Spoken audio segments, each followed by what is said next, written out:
Okay, everybody, I'd like to welcome you to today's session on year-end closing procedures for Sage 300. Just a little bit about Tandem here. You see there's lots of little icons that are up for authorized partner, and each one of these is a representation of the products that Tandem Technology is certified in. We're also certified trainers for Sage, which is a unique, not many partners have that certified trainer status, and we've had this since 2015. So I just wanted to put these things up there. There are other products that we're certified in, and lots of other add-on products that we also are very knowledgeable of. Maybe they don't require certification, but we are knowledgeable of them and would love to talk to you about implementing some of those things if there's other areas of your business that need attention, like HRMS or customer relationship management. So we do know all about business software, and Tandem is about connecting the people in your organization to the technology that is available. These are the Tandem Partners. As most of you may have known from previous conversations, we have now added Dana Stidson. He's in Connecticut, and he is our most recent partner addition to Tandem Technologies. We're very glad to have him on. And he was, prior to that, Stidson Consulting. So some of you may have worked with him in the past year or two, but now he is a partner in Tandem. All right, let's go ahead. We're going to get started with bypassing the Affordable Care Act agenda and talking about year-end. A lot of people, when we come up to year-end, they think that there's something that's magically needs to happen or that's going to happen at year-end. And the good news is that the year really isn't going to end. We're just going to, it's not going to fall off. Nobody's going to fall off the earth. We're going to keep going, and your software is also going to keep going. So let's talk about things that you can do to make that process easier for your organization and to understand the must-dos in Sage, okay? Because there's a couple of things that you have to do no matter what, or it's not going to work. So we're going to go ahead and go there. I also want to let you know that the recording we're doing today will be available on our tandemtechnologiesllc.com website. You can also call our support line. It is a toll-free number here on the screen, and we would be glad to help with those things. All right, so let's get started. Then later we'll come back, and I'll allow you guys to ask questions, and you can always ask questions in the chat window as well. I'm going to switch over now to Sage 300, and the first thing that I want to do is let's log in here to the sample company, and notice I'm logging in as a year, and this year doesn't exist yet in Sage 300. All right, so the first thing it's telling me, and this could happen to you, so I'm bringing these things up because they are real-life scenarios. It's telling us that the session date does not exist in the Common Services fiscal calendar. All right, what does this mean? Do you want to continue? Well, first of all, yes, we do. Now, as you can see, everything looks quite normal, and we think that we can go ahead and go on and enter transactions into the system as normal, but I want to show you something else that might happen. So your users are going to get that first message, and they're going to go ahead and say okay, because they don't know what that means. But as soon as we start letting them get into the system, okay, we're going to get an error telling us that this batch date does not exist in the Common Services fiscal calendar, and we close it. Now, they're going to try again, hit new in the system, and it's going to continue to give you this error message. So at that point, they're probably going to push back their chair and come in and find somebody that is in charge of the system overall.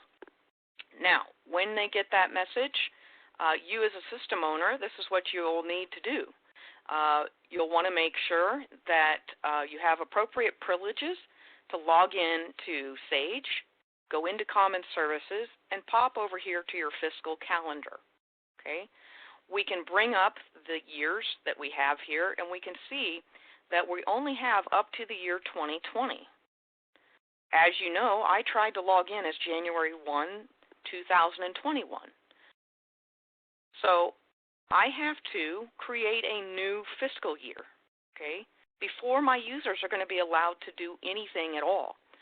So I am going to go ahead and hit this new button, okay, which is just a little piece of paper with the bent over edge.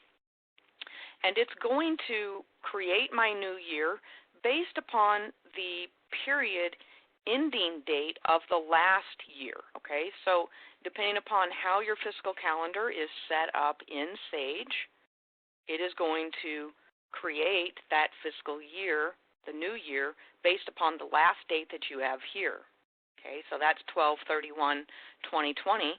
And so, obviously, the year 2021, it has to start with, guess what, January 1. Now, if you are using some other sort of period, like a 445, or you have a different fiscal year, maybe it doesn't begin on January 1. Maybe it's April 1. That's okay. The system will go ahead and generate the calendar based upon your last period date for the beginning of the new calendar year. A lot of people have asked us, can we change our calendar year throughout this year? So, for instance, let's say you are going to go to a calendar year, whereas you were in the past on a different type of year. Perhaps you were using a year that began, again, on April 1st, and it ended on March 31st, but you want to go to a calendar year. Can you do that in Sage? The answer is no, but the answer is also yes with a third-party add-on product. Okay, so if you need to change your fiscal calendar year this year, or if this is something that perhaps happens in the next year or two, your company is considering that move, don't forget to call Tandem, and we'll help you with that. There are tools that we can purchase for your organization and help you through that process. Okay, so now that we have our fiscal calendar created, that's fantastic. The first thing that you may want to do is go in and lock certain periods that you know you're not going to need. We also know that the first of the year, people are still used to typing in the old year, right? So if they're putting in January 1 of 2016, and we're in the year January 1 of 2017, they're going to make a mistake, and they're going to be putting transactions into a prior year. So to offset that problem, you may want to go in and lock down the period 1 of the prior year so that nobody makes that mistake. Okay? So by locking this period, it will not allow things to be posted from the ledgers, okay, and the period is locked. So also, depending upon how you have set your company up in the company profile window, okay, what are we going to do when somebody tries to create a transaction in a locked fiscal period? If you just have it set to warning, then that's exactly what it's going to do, is warn the user the fiscal date is not in the normal period that's open. So what do they want to do? So it would allow them to continue that transaction with that date. So if you would rather have an error instead of allowing them to go forward, you may want to change this locked fiscal period to give them an error. When we do that and the user logs in and tries to enter a transaction in a locked period, it flat out will not allow them to enter that January 1, 2016 transaction in the accounts payable or any other module for that matter that you have locked. Okay? Don't forget that in our fiscal calendar, we can lock individual modules. So you may want to not lock down bank services because you want to allow those transactions to be in there or to be entered for those periods in the year prior for January. So there might be some circumstances that maybe you don't want to lock, and if that's the case, you can just simply go in and unlock the modules on a case-by-case basis. You'll also notice I did the unlock column. We can also lock a row, okay? So if we want to lock an entire row down for a particular year, we can do that as well by just clicking on the lock row. Or you can go in individually to each one of these and selectively, just by double-clicking, select which modules for what period that you want to lock. Don't forget that you can make adjusting and closing entries. Those are separate entries in the general ledger that you're allowed to make for things that don't particularly, maybe you want to fall into not a particular period. You can also use the 13 periods if you had set up your general ledger to make those kind of adjusting entries that are uncommon. So maybe you're making account write-offs and things that you don't particularly want to fall into a normal period, and that's what your 13th period would be for. All right, that's fiscal calendar. I think that's all I need to tell you here on fiscal calendar. You can go in and also, after you've closed a year, and you know that you don't want anybody to make any other type of adjusting entry or closing entry to that year, you can go ahead and lock those periods, and then lock all over here would lock all of the columns and periods for that particular year for all of these modules. Okay, and that is something I do recommend you do for your company, just so that somebody can't accidentally post something and or maliciously post something into a module for a prior year that you don't want to. We also know that each module indicates whether you are allowed in its setup to post entries into a prior period. Okay, so over in the general ledger when we get there, I'll be showing you those features as well where we can turn those on and off. I also want you to be aware of this warning date range.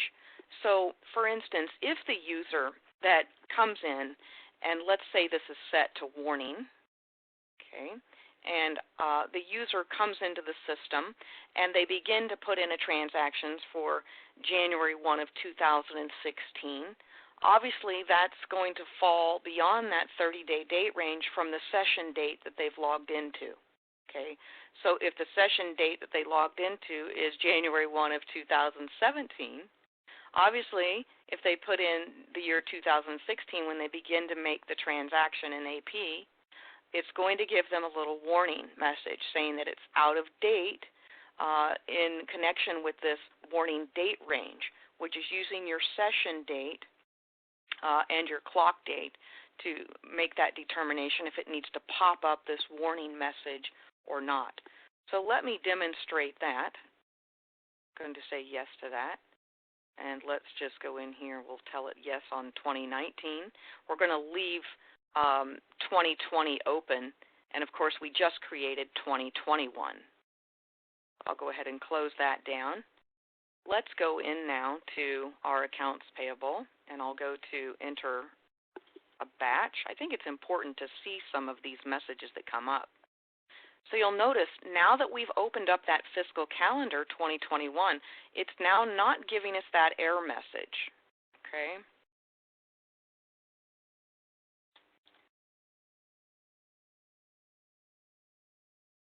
So we'll pick a vendor. I always pick on vendor 1200.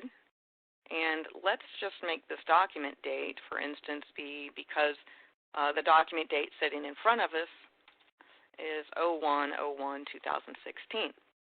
Now, remember, I'm the employee that's been used to using that date 2016 for the last 365 days. So, you know, it's still not solidified with me yet that we're in the year 2017.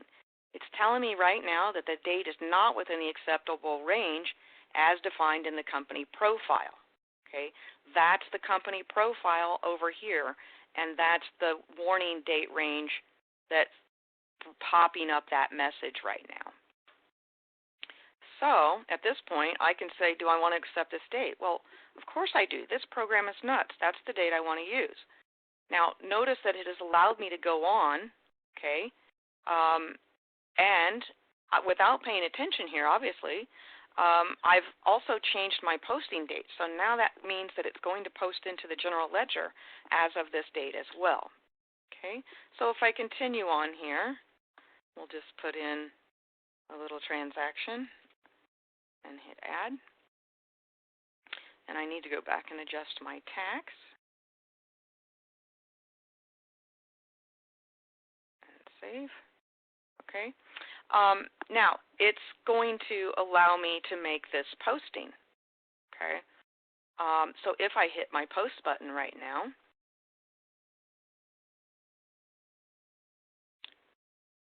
it posted that down. Now, I'm in the year 2021.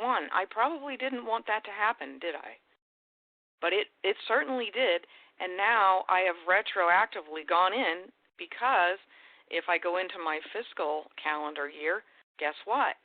January 1 of 2016 is wide open. There's nothing indicating that I don't want to allow prior year postings. And in fact, the column and the year is all unlocked. So it has allowed me to do that. So some people might say, hey, that's a great feature. Other people might say, oh dear, that's a horrible feature. It just really depends upon what your company needs. But you can stop some of this, okay, by going into the GL options. If this is not technically, we wouldn't want somebody to enter a transaction into the year 2016, especially if we're in the year 2021. You can stop this by telling it to allow posting to previous years, okay?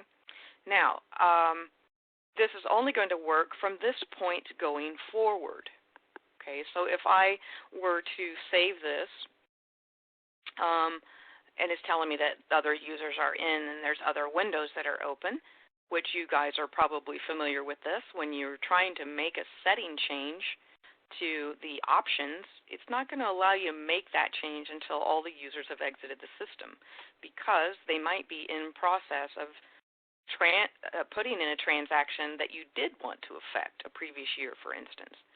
So in order to make that change, we would need to go in first and make sure that we close out of these screens that we're on here. Okay. So now we should be able to save this, and it did. So at this point now, if we went back over to, and I'll assume that we have no entries in our GL, so everything is posting down here.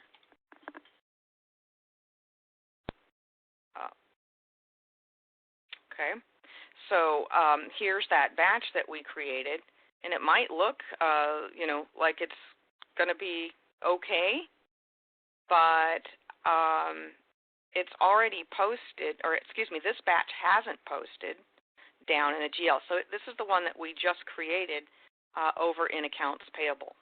So recognize that, and then here's the date and the posting that it wants to take on. So if I close that, and if I try to post this down now, what is it going to do? Well, it's going to create an error batch, isn't it? So it says, errors found during GL posting sequence 54. Check the GL error batches and the GL journal error report for details. So that's the first thing you want to do. Pay attention to these messages that come up, because it might be telling you exactly what you need to do in order to find your problem. We're going to close that. We're going to, first of all, refresh this screen, because now you have an error batch. Okay? And all of this is because of the year-end closing and things that have happened. So we get these kind of questions quite a bit, and that's why I'm covering them today as part of our year-end closings. We then want to go over to our reports and specifically go into the Posting Journals report, and let's only print the Posting Journals error report. Okay? Now we know it's probably going to be sequence 54 because that's the last one. So let's go ahead and choose that, and we can see, sure enough, that we cannot post to prior years because the Allow Posting to Previous Years option is not selected in GL Options. We also cannot post to a year earlier than Detail History allows. Ooh, what's that mean? Okay, these are all things that are pertinent to how the general ledger has been set up. So let's talk about these, and then it's also telling us that this is not a multi-currency account. So there's some other things going on with this batch. Now, I'm not going to cover the multi-currency issue today, but it's important to know what some of these things are. Obviously this one, and then now we can't post to a year earlier than the detail history allows. So what do those two things mean? Let's talk about that. If we go back over to our GL setup underneath options, okay, and go to our posting tab, first of all, that is why we can't post to the previous year, because this was not checked to allow it.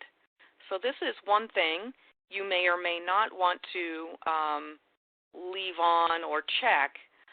Just depends on what your company policy is on posting transactions into prior years. You may want it to allow a batch to be brought over from AP to the general ledger, okay, but maybe you're going to post it down at your own will at a later time.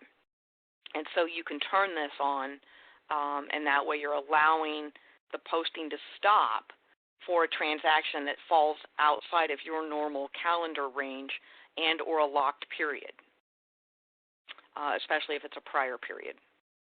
The other message was regarding the detail history, and it basically can't find a fiscal calendar that's going to allow us to post into the year 2016. Why is that? Well, if you look down here, we've told it we only want to keep 3 years of fiscal sets and 3 years of transaction detail. That means that if I'm trying to post something back into the year 2016, if you look here, my oldest fiscal set of data is only at 2018. So even if I had turned this on, the batch would have still aired out because I have told it I'm not even keeping data that's older than the year 2018. Now, can you change these? Yes, you can change these periods up. If you have the Sage Premium Edition of Sage 300, you can put in up to 99 years of fiscal set information and transaction detail. On the Advanced and Standard, I believe it's 10 years of fiscal set information. Okay, and if you want to keep beyond that, you would need to create a new company each time you trimmed off a year so that you could go back and look at those years beyond 10.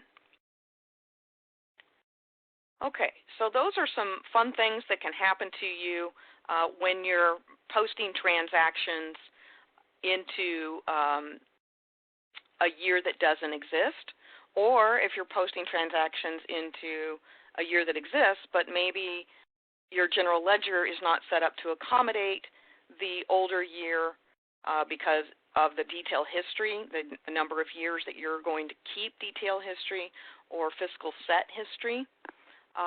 So just keep that in mind. Now, you can keep other history in other modules. So for instance, if you were keeping years longer than that, let's say for the details of accounts payable, it is possible to do that. But you would need to make sure that you set that up over in the general ledger options underneath that posting tab to keep the proper number of periods. Okay, so now let's talk about entering a transaction into, I'm just going to go back to accounts payable here. Oops.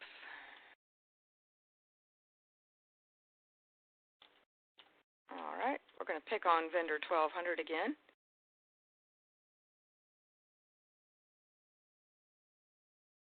We're going to use this same amount now that I know the tax. Oops. Okay, we're going to go ahead and hit add. All right, an invoice already exists for this vendor amount. We know what that's about. That's a different day of training. We're going to go ahead and go back to that transaction, and let's hit the post button. Yes, this batch is ready to post, and it posted over here to our general ledger. Let's go into the GL now And we have another batch, so we'll hit refresh. This batch, if we open it up, it's going to be going into the proper period, and the posting date is the year 2021. So I'm going to go ahead. I agree. Let's post that down. Aha. Now we have another error message. Well, what's the problem? We created our fiscal calendar year, so why isn't this not letting me post my general ledger transaction? Because if we clearly go back to our Common Services fiscal calendar, we have the year 2020. All should be well, but that's not true. In Sage, okay, we'll go back over here now that we know we need to go look at the report, specifically the posting journal error report we're after, and it's going to be sequence number 55 now that we're looking for. And we hit print, and it says cannot post to a future year. Okay, you might still be scratching your head here and wondering, well, we created the year in the fiscal calendar. It's not a future year. We are in the year 2020 now. What's the problem? Well, the problem is that you have not closed out or created the new year in Sage. So you may have created the fiscal calendar, which is going to allow you to create transactions in accounts payable and all of your other modules, but you still need to create those fiscal dates in the general ledger so that it has GL accounts with those fiscal dates to post into. Okay? So the first thing that we need to do is create new year. But some of you might be saying, but wait, I have not closed out my 2016. I don't want to create a new year. Because when you do create a new year, what does it do? It will go and put everything in retained earnings that's coming over from the revenue and expense accounts that you've set up, right? That's the purpose of running year-end and closing out. But with Sage 300, don't forget, we are a date-driven software. There are no hard closings in Sage. I mean, obviously, I just showed you that because we could have posted back into at least the year 2018 if I wanted to, or if I had my system set up to allow that, okay, which I do because none of my fiscal calendars are locked, and I also had my GL set up. I was telling it to allow posting to prior years. So you are allowed to go back and make postings to prior years. So if you are going to be needing to post transactions into the year 2021, or for us, most of it's going to be the year 2017, if you're on the calendar year, you will need to perform this in order to post those transactions into the GL.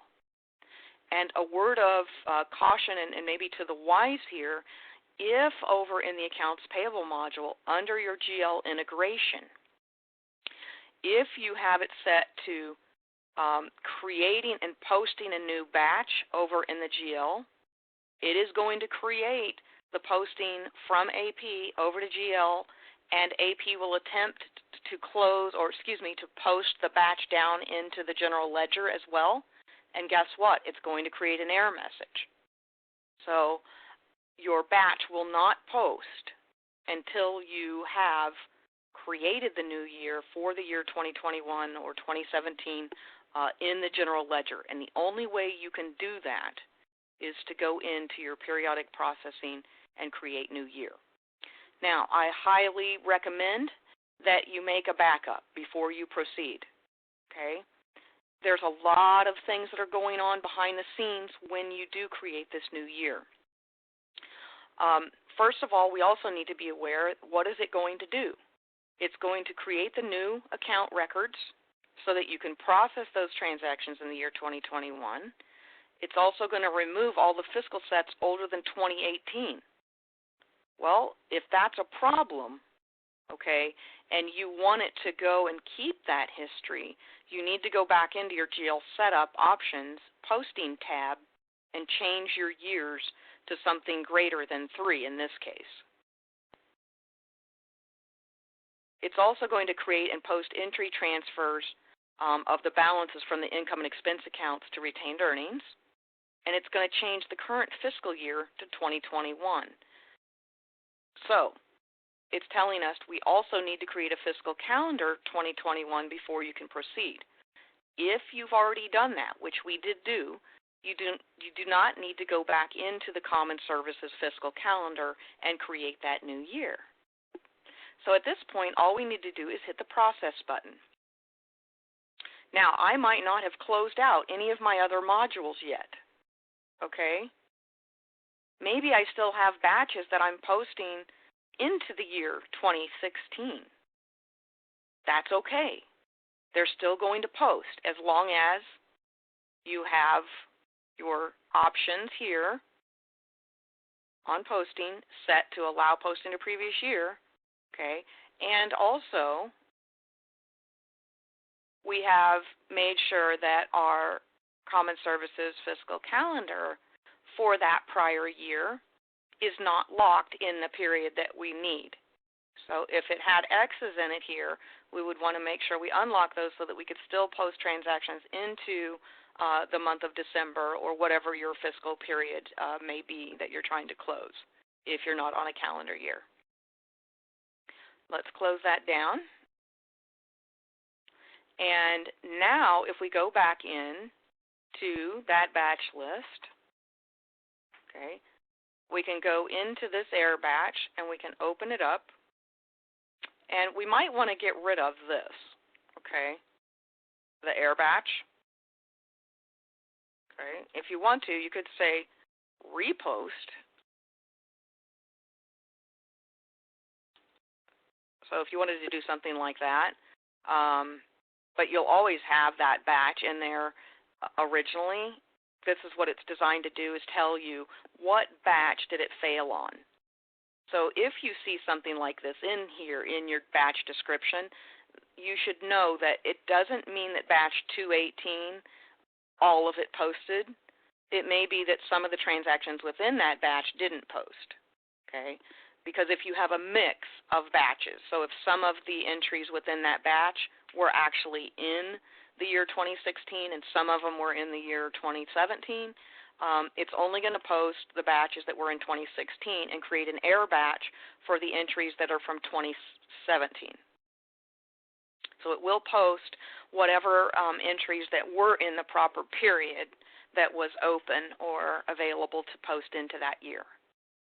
I would save this at that point, close this screen down, and now we've changed it. So it used to say error batch, and now we're saying repost, which means for me personally, that's my lingo for I have corrected the batch 218, and now I'm going to post it again. And it says it posted complete. So that's because I created my new year now, and everything is right with the world, and we can keep posting entries, okay? Now this batch, obviously you would need to come back in, and you would need to edit these dates in order for it to post. And you would need to edit it to be one of the periods that it was capable of posting into. Okay. So if I wanted it to post there, I could do that. But if I realized the whole thing should have posted to the year 2021, I can do that as well.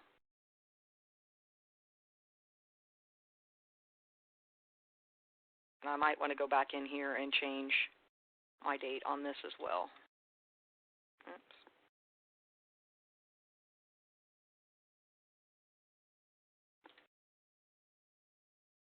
Okay, now one thing I want to tell you on this, because you already posted this transaction from accounts payable, okay, you are definitely affecting the aging, the accounts payable aging, and it is not going to match with the GL. So even though we're going to be changing this date so that I can get this batch to post, you will want to go back over to your accounts payable and do a credit for that same amount to these same GL accounts for the same period so that it backs it out, because your AP aging is going to show the January 1 of 2016 as the invoice date and posting date. Okay, and then once that batch got trapped over in your general ledger as well for the year 2016, you'd want to go back in and make it the same dates that you did here to get it into the right period. So hopefully that is good information for you. It's certainly not the norm, and I've just telling you these things can happen. I've seen them happen, and giving you advice on what to do here. All right. Other things that you would do besides creating the new year, because people are always asking me, are there periodic processings or daily processings or month-end or period-end procedures that we recommend? Yes, but I also will tell you I feel it's highly specialized to each individual company. Some people, it's no big deal to just come in and create the new year. They're not interested in clearing out any history or posting journals. They don't need to do any period maintenance, and we're going to go over these because I think it's important. But there are some things that you can do. So when we talk about daily processing, one objective of daily processing is to keep your Sage 300 General Ledger up to date with the purchases, the sales, and the productive activity recorded in your subsidiary ledgers. Typically, you're going to perform tasks on a daily basis in your subledgers. For instance, entering and posting transactions, running day-end processing in the inventory control or the purchase order module, depending upon what modules you have, job costing, point-of-sale transactions, closing out, bank reconciliations. So if you're reconciling banks on a daily basis, in these instances where you're doing this type of processing, it might be something that you want to do initially is to print out batch lists, transaction lists, and other posting journals to verify the accuracy of the entries that you and your staff are making into the system and perform your own audit trails. Once you get comfortable with those transaction lists and the posting journals and what's going on, it becomes less of a thing that you need to look at daily, and maybe moving that on then to a monthly reconciliation, if you will, of the subledgers to the GL. Over in the general ledger on a daily basis, obviously you're entering and posting a number of journal entries from subledgers, and depending upon how you have your subledgers set up to post batches into the general ledger, they may not be coming over and posting automatically. Okay, because maybe you have somebody that wants to inspect those entries in the GL before they're posting the batches down, and that's just fine. We can do that by going into our GL integration and determining the best way to create and post transactions down in the GL. Okay, so these are your setup options for each module, and each module has one of these, including bank services. We wouldn't think that we would be doing a lot of entries from bank services, but you typically do.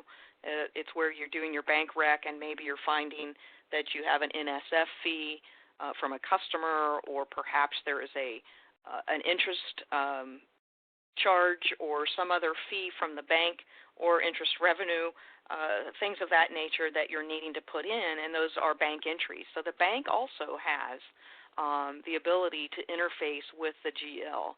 And you get to decide how you want that interface to happen. Automatically, which would be this one, posting down entries into the GL, or just creating the batch in the GL where it then sits out here in a batch list waiting for somebody to review these batches. So these are all batches that we have open. We know they're open because we don't have the show posted and deleted batches turned on. So none of these batches have been posted down. Okay. Now, you might be asking, well, shouldn't we post all of our batches down before we create the new year? I mean, Karen, didn't you just create the new year, but you have all these open batches? Well, yes, I would say that if I were you, I would post all of your batches down in the general ledger before you create the new year. It's the right thing to do. Did I have to do that? No, there was no warning, and that's again because Sage is a date-based program, and there are no real closings. So there might be procedures that your company and organization want to develop on your own, but that shouldn't stop the software from being able to perform every day the same way and posting transactions in the proper periods. Okay, so the system will do that. There's no hard closes, there's no cutoffs unless you create them artificially.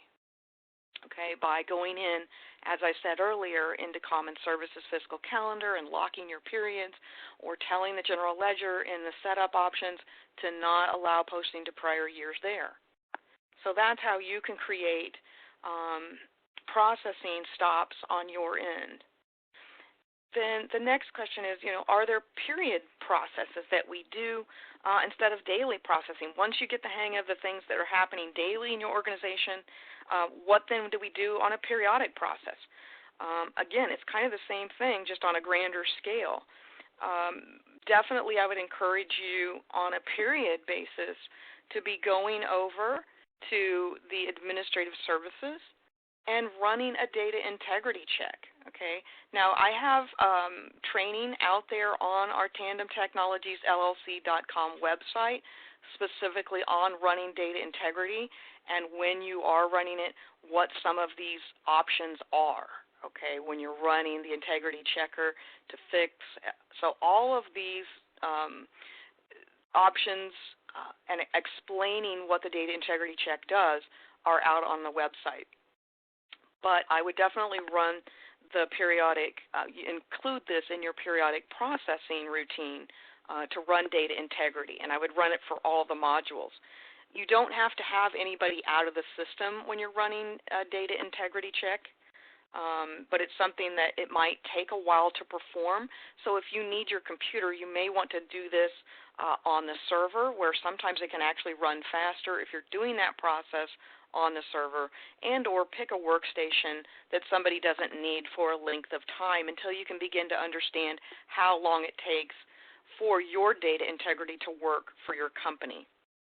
Now, a lot of people will say, well, Karen, I know that you always run data integrity whenever you upgrade our software or you do a tax update or something to that effect. And that is true. I just do that as my own personal checking on your system, and if you have a support plan with us, I do that as part of your support plan for you so that I can be proactive in letting you know about situations or issues that might be happening in the system that you're not aware of, that the data integrity check will tell you. So other things on period end processing. Obviously, you've got to post batches from your subsidiary ledgers over to the GL, and a lot of people ask me, what order do we do that in? Okay, well, let's talk about that for a moment. I would recommend that you start in order entry, go to purchase orders, then inventory control. And in inventory control, for those procedures, you definitely want to run your day-end processing. That's very important to do that. Next is going to be project and job costing, and you may be looking at doing that on a weekly basis. So if you have the project and job costing module down here, that would be something that you'd probably want to do on a weekly basis, just making sure that you're posting transactions over. Payroll, of course, is going to be however frequently you're doing payroll, weekly or monthly or biweekly. And then accounts receivable and accounts payable, and then finally general ledger. So that's the sequence that I would be doing those period end processing in your subledgers to the final GL or the resting place. Now, if you have other modules like a point of sale system that you're using in conjunction with Sage 300, that's a third-party solution. Maybe you have a manufacturing solution that's bolted in and inside the Sage desktop here. Those are also things that you would want to be doing maybe on a daily basis, especially with point of sale. If you're taking in cash receipts and you're wanting to ensure that the transactions for those point of sale activities are hitting the right bank accounts and the balances are matching with the bank, that's something that you would probably do daily, cashing out. Then finally, once you've established what your daily periodic processing is, and then your monthly or your period end processing, we move on to those year-end procedures, and that's what today is about. And I've already talked about some of the things that we do at year-end, but let's talk about, and I'm just going to pick on one module here. We're going to pick on the accounts payable because it has a lot of the same things that the other modules do. So let's go through and talk about the buttons that we see here. And then I'll go over, there's also one in accounts receivable I want to cover for periodic processing, which is going to be doing a write-off batch, okay, for accounts receivable. So our AP periodic processing, the first area that we have is clear history. Now, you're probably thinking, well, boy, she has a lot of icons that I don't. That might be because I have other modules turned on. For instance, the revaluation, that's our multi-currency. So there might be a few icons here that you see that you don't have, so don't panic. It just means that you're not using multi-currency. Clear history is the first one. We also see that there was a year-end button there, and I'll get to that in just a second. I will go across and talk about each one of these things for year-end. When we talk about clearing history, we need to make you completely aware that when you are checking these boxes, okay, it is going to remove the history in full, okay? It's going to remove all the history, and you will not be able to drill down from the GL into this historical information that's out here. So depending upon what you're selecting and what you're telling it to delete and get rid of, because that's what it's going to do. Clear history means delete. So wiping the slate clean. You need to understand that it's not going to have those posting batches available to you. So for instance, if I go over to my AP transaction invoice batch list and I tell it to get rid of all of and clear history for these batches, okay, that means that it's going to do that. So all of these would disappear out of here. And I wouldn't be able to open them up and to drill down into them like this anymore. And I also wouldn't be able to drill down from the general ledger into this information because the GL is, of course, looking here. And if they're not here, then they're not going to be available to GL either. So understanding that clear history is going to remove records is pretty important. So be careful, be warned. I don't recommend that you clear history. Some instances where you may want to would be if reports are running extremely slow because it's trying to go back in and grab data from years and years of history. Okay. Other reasons we might want to clear history is if your upgrade, if I upgraded you recently, and let's say the upgrade took 4 or 5 days to complete, it may be time to clean house. Okay. But accounts payable is generally not one area where we would want to clean house because it's usually fairly small. Usually if customers are having a problem with how long it takes to upgrade them or reports are running a long time, it's usually sales. Order entry, accounts receivable, those are the areas that you want to look to. But you want to only make sure that you're clearing history up through, the lowest time frame that you can afford to get rid of. Very important to realize that. So year end, okay, again, do you want to reset all the batch numbers? You may not want to do that. Do you want to clear recurring payable year-to-date statistics? And then do you want to clear activity statistics? So activity statistics are those for vendors, okay? Resetting all the batch numbers, I don't know why anybody would want to do that. First of all, it's, again, going to get rid of history, and you're not going to be able to drill down from the GL. So there are some warnings in here, and I advise you to heed them when they come up. So even though you see this AP year-end, you don't have to do this. And I know you're probably thinking, well, why does it say year-end? Because it really makes me believe I need to do it. But you don't. It's just that it's giving you a way to go in and clear vendors, clear batches, clear those statistics out for those vendors. Okay. We can also clear statistical information here for vendors and vendor groups. So specifically, what does that mean? Clear vendor statistics. So over in our vendor groups, there is a statistical tab, and this is what it would clear. Okay, so if you have anything in here, for instance, I'll go find something for the year 2020, it's going to be clearing all of this out and setting it to 0. So I'm not real sure why anybody would want to do that. Okay. Also, just because you clear the history out, that's not going to make your database size in Microsoft SQL any smaller. You would still need to manually trim that SQL database back if you're looking to capture or recapture hard drive space. Okay. So just deleting these records doesn't make your database smaller. That's a function of SQL. In vendors, we also have a statistical tab, okay? And then we also, as we saw earlier in the year-end, we had that activity tab, and it would clear all of this out as well for the year, okay? Where is this information coming from? How did this know that this is for a year and that this was my last payment as of a particular date? Well, all of the statistical information and the activity is based upon how you set the module up, okay? So if I go to my AP setup and I go to my options and go to,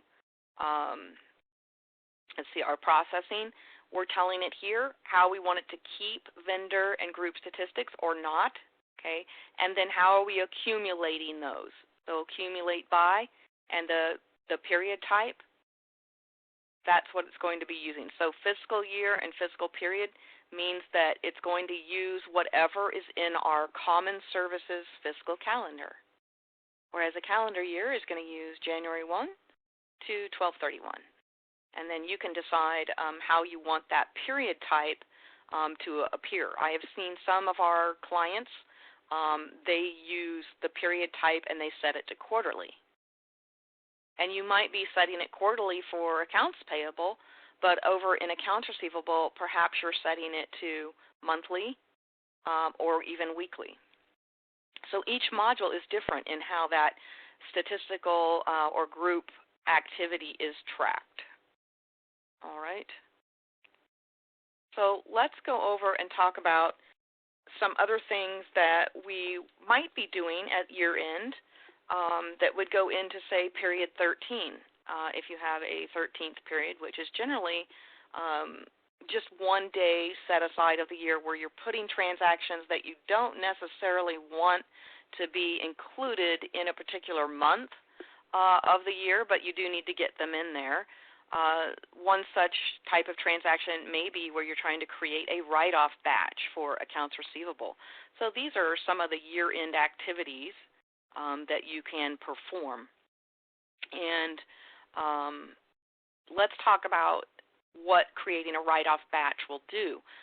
Obviously, we can do this on a customer-by-customer basis, and you could also create a write-off by going into the accounts receivable transaction.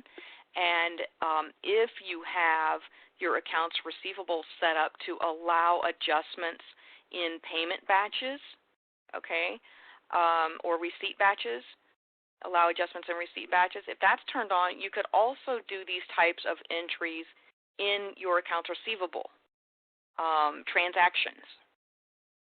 So you could do a write-off type transactions over an AR transactions receipt batch list, okay?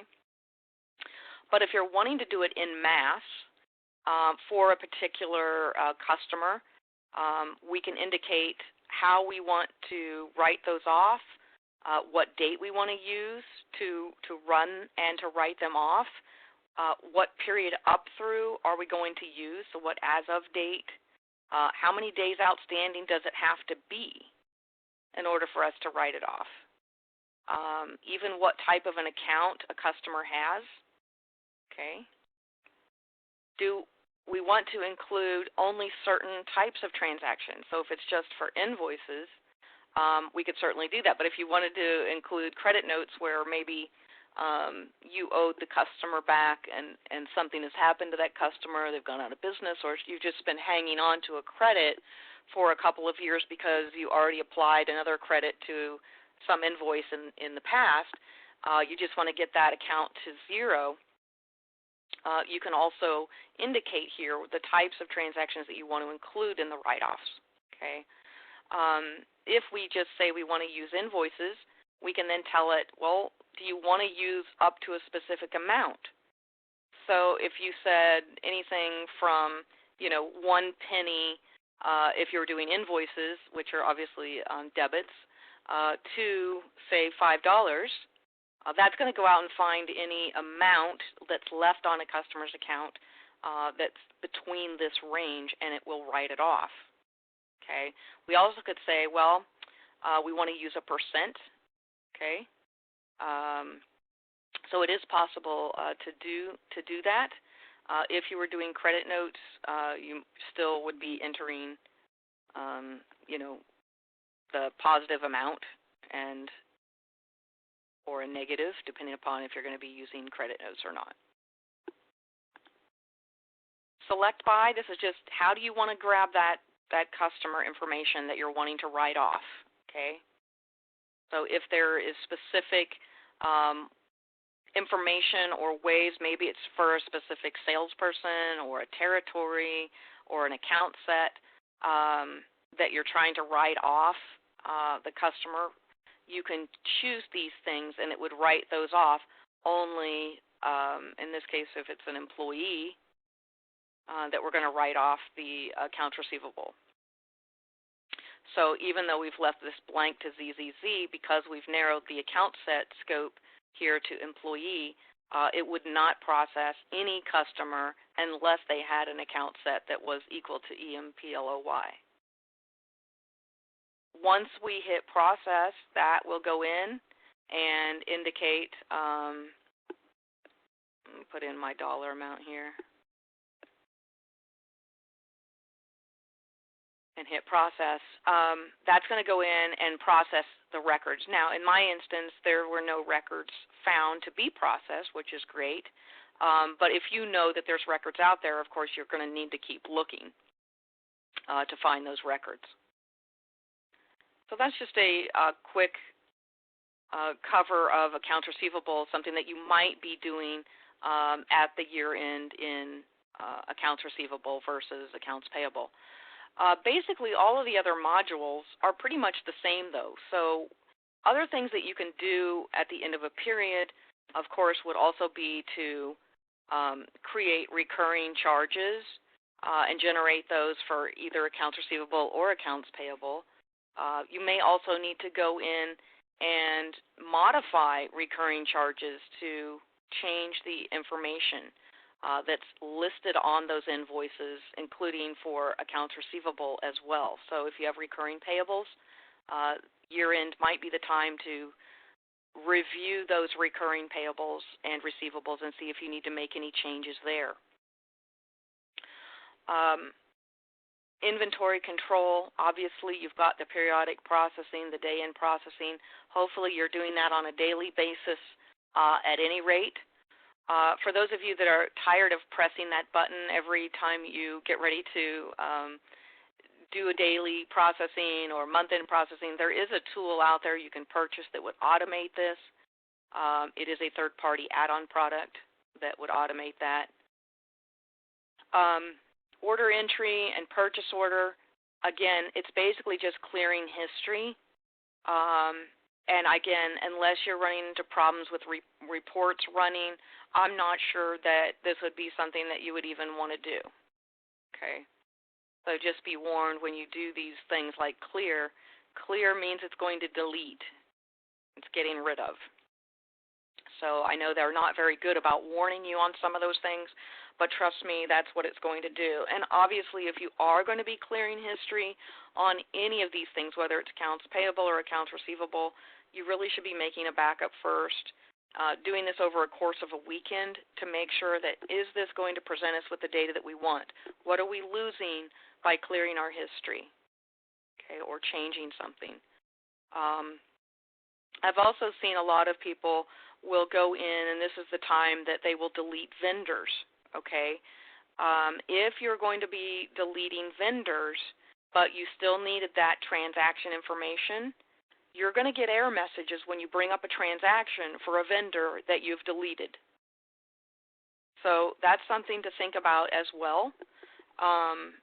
When you're going in and deleting a vendor, but you haven't deleted the transaction histories here, or deleted batches, if you try to bring up that batch, it's going to error out because, of course, that vendor doesn't exist in your system anymore. So just know that when you do things like deleting a vendor, that it can have an effect on other reports printing out or the ability to drill down. Okay, I'm going to go ahead and stop the recording.